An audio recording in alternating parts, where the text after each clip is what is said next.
everybody, it's 3 p.m. and it's time for dinner with Nanny Bubby. Nanny Bubby is backwards. I'm going to see if I can change it real fast. Nope, it's gone forever. I'll never be able to go back to that. Sorry. And I don't know. Gosh, what a terrible way to start. Facebook changed that effect and I can't change it back. So, oh my gosh, there we go. Hey, Arlene, how are you? Very nice to see you. Frank is here. Everybody's here. Arlene, since you're here, I want to tell you to please go into your Facebook Messenger. You and Roseanne are the only ones that we haven't heard from as of yet. We are talking about the class on Saturday, November 13th, about 3:30 p.m. Everybody's going to bring their favorite Thanksgiving recipe. Hey, Judy Woods. I think Judy, I think did answer, but I just noticed that Arlene and Roseanne did not. So if you, Arlene, would go to your Facebook Messenger, there's a Nanny Bubby group of the 9 of us all there, and we just need to hear from you. So can you type that you heard me and that you're going to go do that? And that way I just have to get into contact with Roseanne, and we're all good. So guess what I'm making today, everybody? I am finishing up the chicken soup, which is a 3-pot process.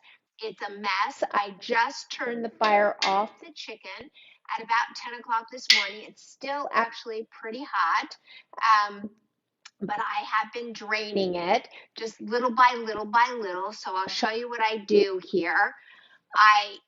With a slotted spoon, take out all of the bones. Hey, Poppy, how are you?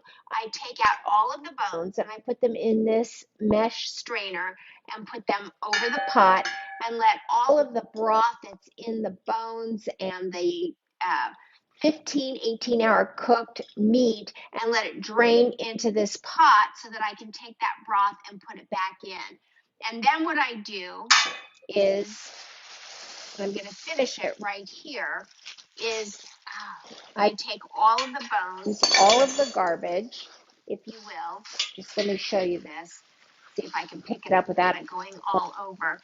And in this is garbage. This is all of the dark meat, which has completely disintegrated. There's no way to get meat out of any of this. This is all the old vegetables, the turnip, the parsnip, the celery, the carrots. Everything is in this garbage bag. The bones getting ready to go out. And then what meat I could salvage, which is not really all that edible for human consumption because it gets very, very tough when you cook it for 18 hours.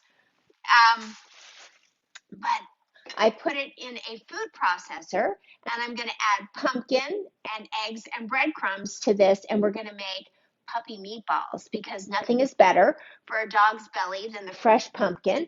And as you know, I have been certainly making my share of fresh pumpkin these days.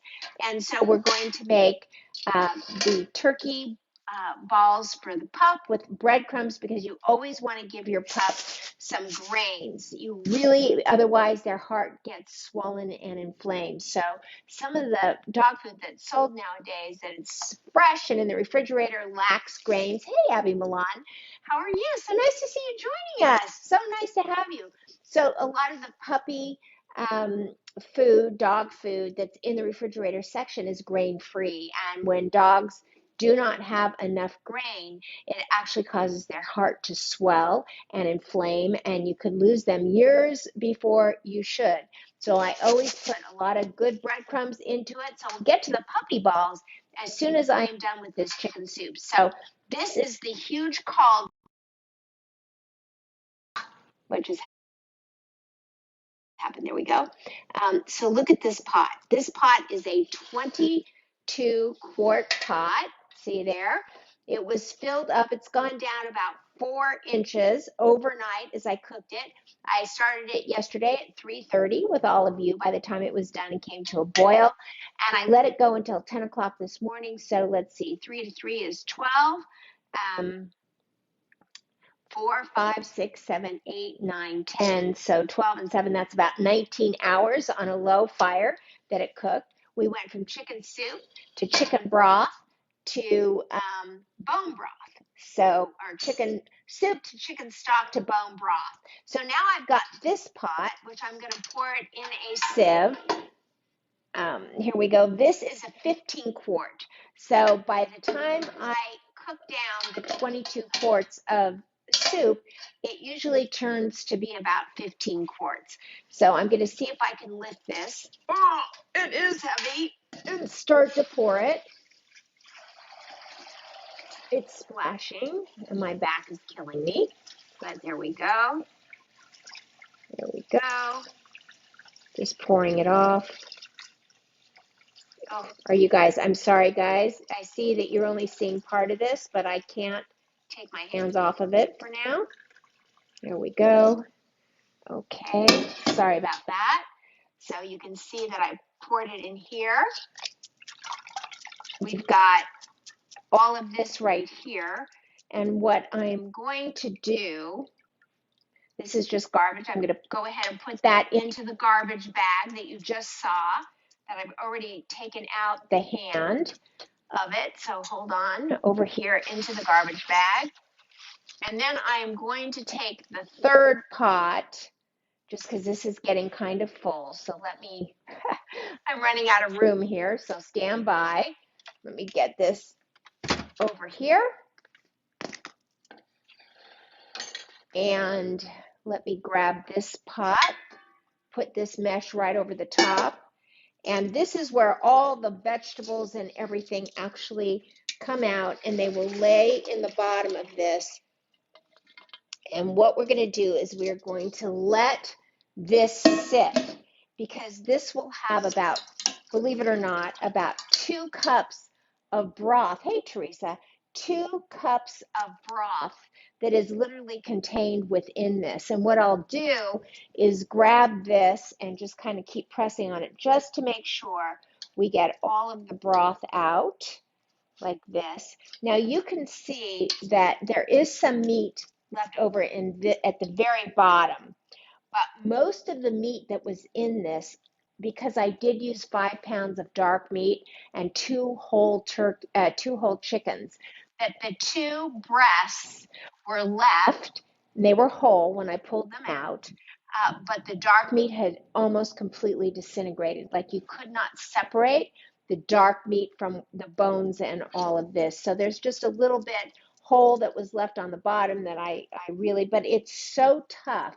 One can really barely eat it. It's just all the moisture, all the vegetables, all of the flavor, everything was taken out of it. So if you can see, this is pretty well taken, and you can see just what came out of this. Oh, that kind of fits over the top of that. And there's quite a bit, as you can see. And so what I'm going to do is just take it and pour it into the 15 quarts. So we've got about, I would say, 12 quarts. Let me take this and move it off. And so now I'm going to tell you my process. So those of you who were here yesterday, let me just wipe this up. Those of you that were here yesterday, no, but those that are just joining today, like as an example, Abby Milan was not here yesterday, and Joanne is here, and Sue Epstein, Sue Rainish is here, sorry. There's so many last names there, Sue. I always get the wrong one. I just want to go over exactly what I did. So there were 2 whole chickens. There were 5 pounds, thanks Judy, there was 5 pounds of dark meat, so thighs, skin on, bone on. I pounded the bones in those thighs and broke them so that the marrow would come out into the broth and into the soup. And that's really important, because if you're looking, chicken soup is Jewish penicillin, as we all call it, and it can be that and more, because food is medicine, especially when you allow the broth to take in all of that bone marrow, which is what makes it a bone broth, which is what it is right now. It was cooked on a low fire for 19 hours, and it is ready to go. So what then I put in 3 onions. The recipe is there. Hi, Heather. There was 3 onions. There was a head of garlic sliced crosswise. There was celery, carrots, thyme, parsley, dill, turnip. If you can find a rutabaga, it's better than a turnip because the color from the rutabaga does the same job as the parsnips and the turnip. In this case, I put in both a turnip and a parsnip, but if I could have found rutabaga, I would have just bought two rutabagas and put them in. So that's what I did. And now I'm going to show you how I prepare the soup, which for me, Joanne watched last night too. I know all of you probably were surprised when I took out the hammer and started cracking those thigh bones, but I used to let the butcher do it, and it was just kind of a waste of time standing in Whole Foods while they did it. And honestly, I'd get it home and it was not like I liked it. So I figured out a process and now I do it myself with a hammer. And I kind of like it. Okay, so I am literally going to go right through and I'm going to start ladling this soup, which is just a beautiful, clear, golden broth, which is getting all over the place. I think I'm going to do it a different way. This is a better process. Here we go. Here we go. This is so much better. Okay. That way it's not going to get all over the place and we're going to be able to pour it. So Judy said broth is very nice color and I bet full of flavor and nourishment. It is. But this is the thing. It does need salt. In fact, I haven't actually even tasted it, and I'm going to do that right now. So, and really the key to this is adjusting the seasoning before you put it in these two. So let me put this back in here, and let me just dig in. What is down there? The ladle is falling in. Probably going to fall in again. But let me. So it is a delicious broth. There is no doubt about it, but I'm going to tell you that like most chicken soup, if you don't put in enough salt, it does taste like dishwater, right? So you really do need to, I don't know if that's really the truth, but I heard Ina Garten say it, and so that I've adopted that. Not sure if it's true, and it probably doesn't sound too appetizing, that's for sure. But I am going to put about a tablespoon and a half of salt in this, so stand by for that. And we're going to get it to be a good flavor before I go ahead and put it into the containers for either freezing or for making. Okay, so there's 1 and 2. Okay, let's give that a stir. And I believe that is going to actually richen the flavor. Now there's a tremendous amount of fat that's up on the top of this. And this is the good news. Before I freeze it, I always put it in the refrigerator, and then tomorrow it'll turn to a really thick gel. This is going to be day 3. It will turn to a jelly consistency, and then what I will do is I will skim off the fat from the top because the fat congeals and comes up to the top, and then I will stick it in the freezer. Now, I normally would make chicken soup for tonight, but we are going out with friends tonight for dinner. So, stand by here. Let me taste this.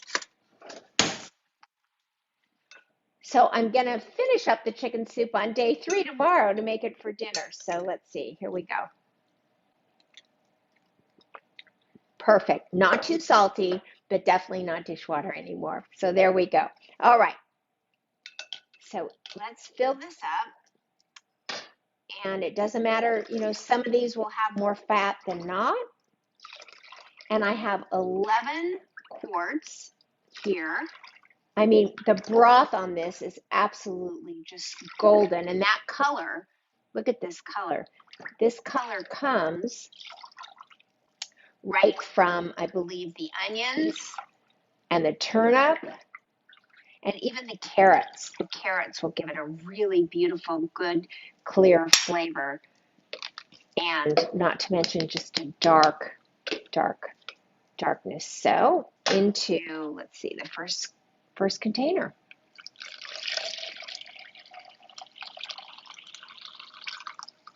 There we go. and top goes on. So we'll count them, see how many I have.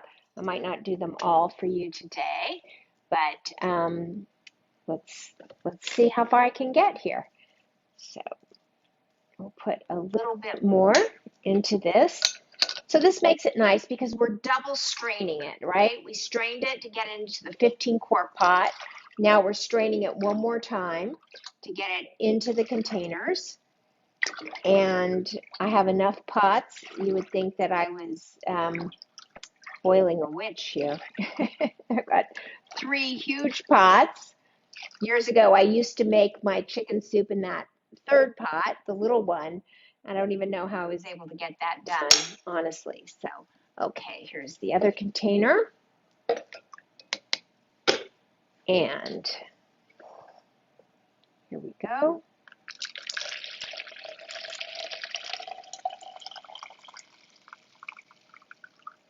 There we go. Okay, so I'll do one more and then I will finish this after. Do one more of these. I think you don't need to watch me filling 11 of these, but it looks like I'm going to go a long way, doesn't it? Looks like I've got it under control. Here's one. Here's the 3rd one. Might do just one more because I can't stop myself. So there's a rich level of chicken fat on top of that I can just see floating. And so tomorrow, when I skim it off, I will take it and put it in the freezer because chicken fat is a great thing to fry with. I love using chicken fat to make latkes for Hanukkah. I love chicken fat for sauteing liver with. I love chicken fat for that. I use chicken fat to make matzo balls with. I mean, this is traditional old folk Jewish cooking. I get it. But nonetheless, fat is never going to kill you. Sugar and carbs, yes, but fat, no. Fat is a good thing. Fat tells your brain when you're full. If you don't eat fat, then your brain never knows you're full. So take it from Nanny Bubby. Fat is a good thing to eat. It's a signal when you have enough fat in your body. It tells your body that you are full. And what happens is if you eat a lot of fat-free and a lot of, fat substitutes, then your brain doesn't get the signal that you're full and you keep eating. And that is why if you're eating fat-free, you always go, I don't know what I'm doing wrong. I'm still gaining weight. Well, what you're doing wrong is you're not eating fat. Fat is the best thing that you can consume. Okay, sue me for saying it. Butter and fat has gotten a bad name in the American diet, and it's just a darn shame. Okay, so there we go. That's why I say spread love like butter and eat butter. Okay, all right. So far I've got 4 quarts. I've got 5 containers left to go. I will do that later, but right now I want to show you a key now.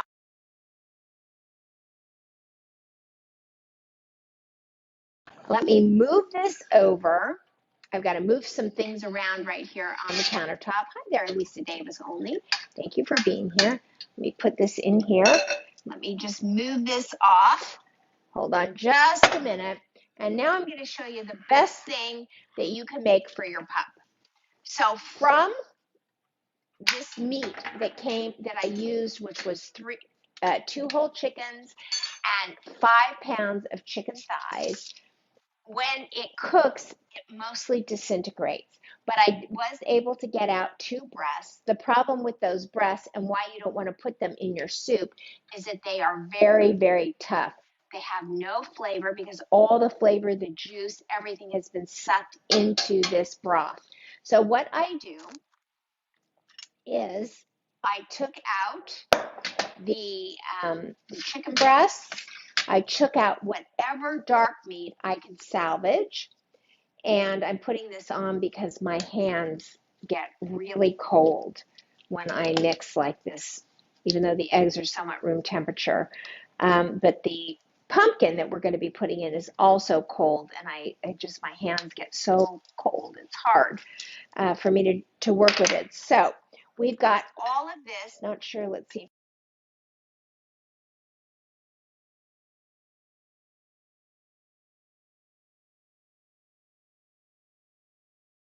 Can't stop it from coming in. Even if I silence the phone, it still comes in. Okay, so what I did is I took the 2 large breasts and whatever dark meat I could salvage from inside the pot, and it wasn't much because the dark meat, as I said, does disintegrate. It's just what it does. And I'm going to put in 2 huge heaping tablespoons of pumpkin.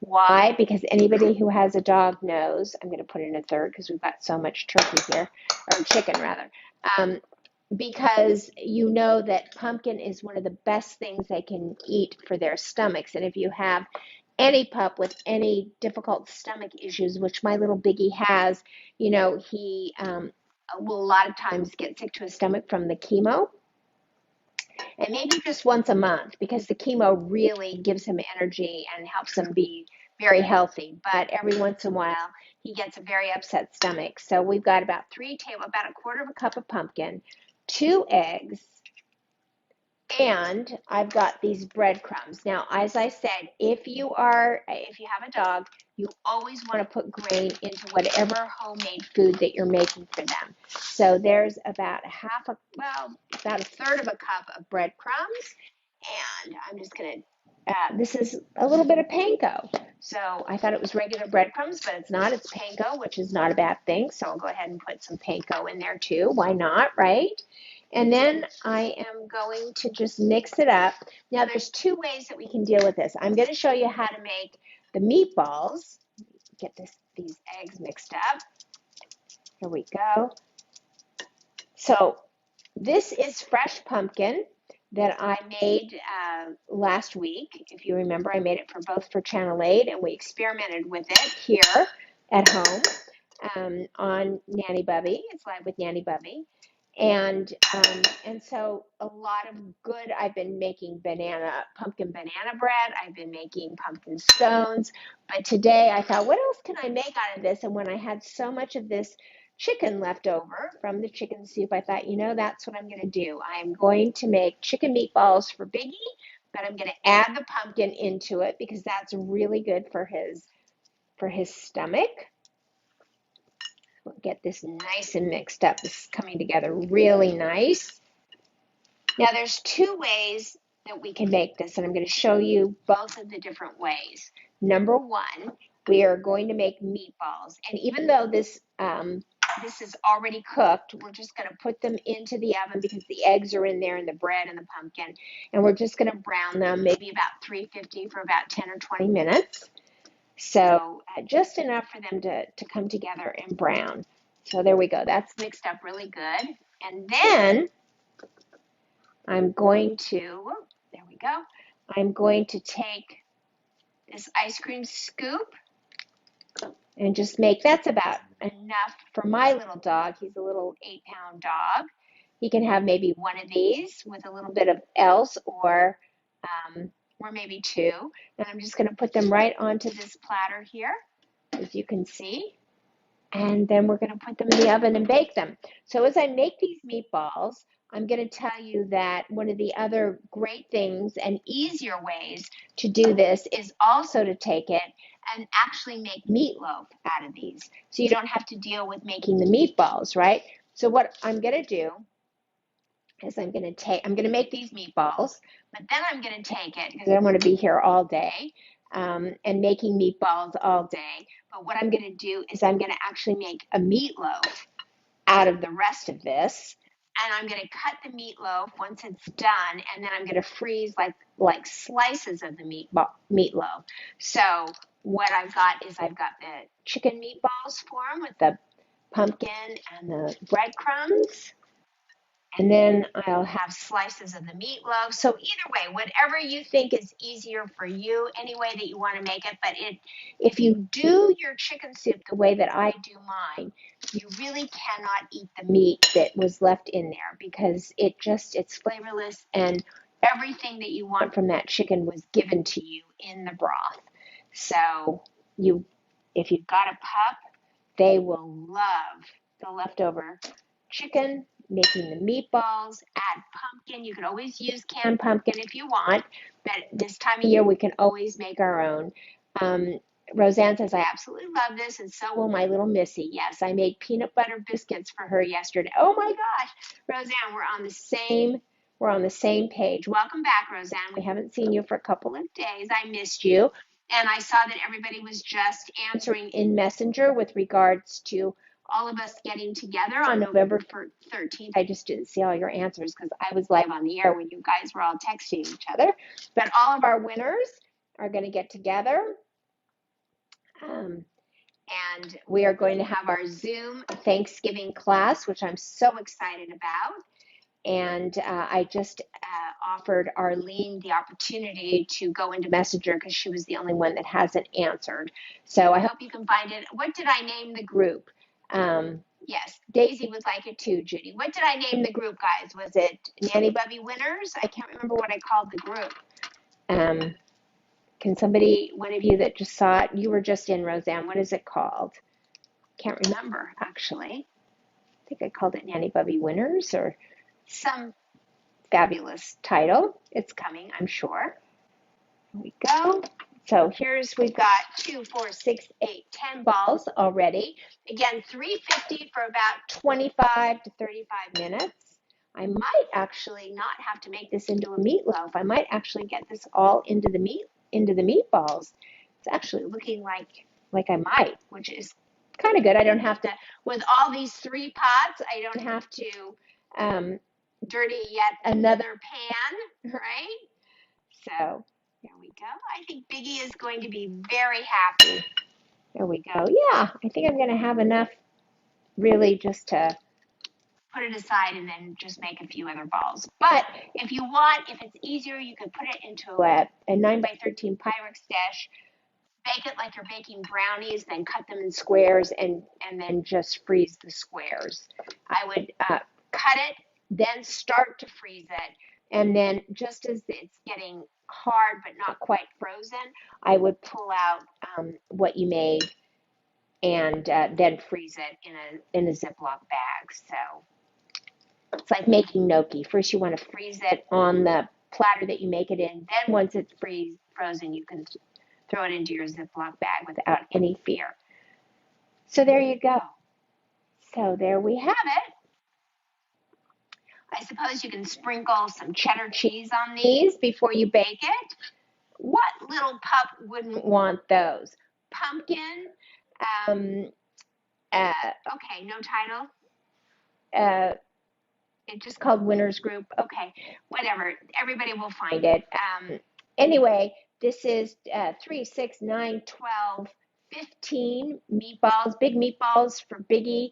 I think I'm going to sprinkle a little bit of cheddar cheese, maybe some Parmesan cheese on top before I bake it because he loves that.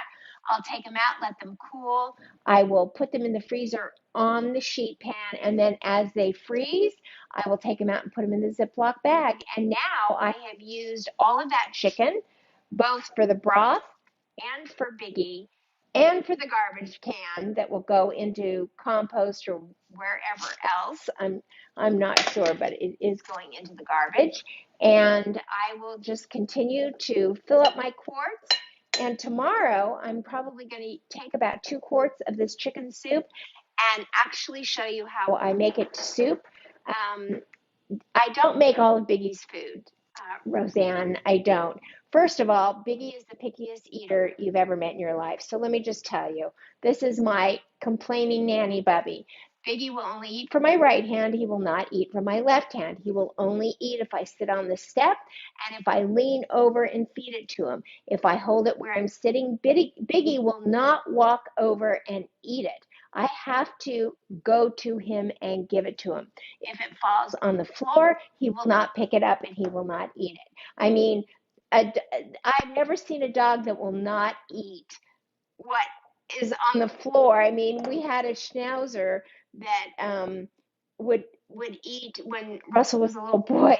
Russell was projectile vomiting, and the schnauzer was jumping up in the air and catching it in the air and eating it. I mean, that dog would eat anything. And then I got Biggie, who would eat nothing. I'm sure that grossed you out, and Russell hates it when I tell that story, but it really did happen. So anyway, just a little look into Nanny Bubby's life here. So Biggie actually eats very frequently a White Castle hamburger because I can put his chemo in a White Castle hamburger and he will eat it. But he will only eat it if there is a little bit of bread, cheese, and meat. If I just give him the meat, he won't eat it. If I just give him the cheese, he won't eat it. If I just give him the bread of the White Castle, he won't eat it. So every bite I give him has to have bread, cheese, and beef. I can hardly wait to read what you guys are writing in here because it's got to be hilarious. Yes. Oh, if there's baked chicken on top. We have a very picky pup too, and Roseanne said, I dropped Missy's dog food can this morning and she ate what fell out on the floor before I could clean it. I know, right? It just depends on the dog. But Biggie is like the pickiest human, I always say. I don't know why I call me human, but I do, that you've ever met in your life. But we love him, and we have had him now for, in April, it'll be 3 years since his cancer surgery, where his little foot was partially amputated. And we are happy every day, except that I get really frustrated with him when he will not eat what I give him. So I did give him some of this just raw before I made a meatball out of it, before I cooked it, because it was, partially, I mean, the meat is cooked, but it's not browned. So there you have it, everybody. That's a day in the life of Nanny Bubby. So here we go. The last meatball is being made, and very soon I'm going to go ahead and finish up all of the chicken soup. And tomorrow I'll actually make a pot of soup for dinner. And I'm going to have to buy some white meat chicken again. And I'll put a breast in to cook just for about 30 minutes in the soup, which will add more flavor, but the chicken will be tender and delicious and it'll be just perfect. So that's it for me, everybody. I'm going out for dinner. I don't know if any of you have tried it, but the best kept secret in all of Las Vegas is a restaurant called The Edge, which on Yelp, I think, is the number one reviewed restaurant in all of Las Vegas. It's inside, if you can believe this, the Westgate Hotel.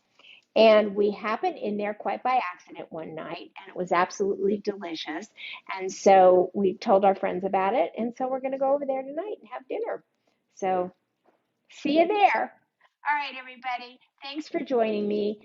And a mini schnauzer that will eat. Yes, Joanne says it's a mini. Boy, a schnauzer will eat anything. That is for sure. All right, everybody. That's it for Nanny Bubby today.